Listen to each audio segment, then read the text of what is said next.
Donald Trump says that if you look back, you see that every time, I get a laugh just saying it. Donald Trump says that every time we have deposed or encouraged the removal of a dictator in the Middle East, what has followed has been political chaos and a worse humanitarian situation than existed before. And if you look at Iraq, if you look at Libya, if you look at Yemen, you look at the fragility of the Assad regime and what it has produced, isn't he right?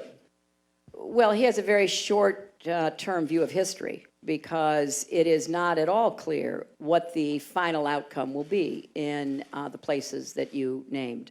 As I mentioned in the speech, I spoke about the foundations of the region sinking into the sand just as the Arab Spring was breaking. And I did so not knowing about the Arab Spring coming to full bloom, but because it was so clear that what was being done by dictatorships, by the denial of opportunity, by the repression, by the sectarian divide, just could not stand. It was going to explode at some point or another.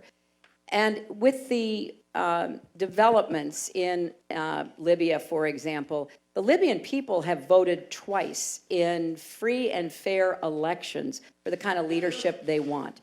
They have not been able to figure out how to prevent the disruptions that they are confronted with because of internal divides and because of some of the external pressures that are coming from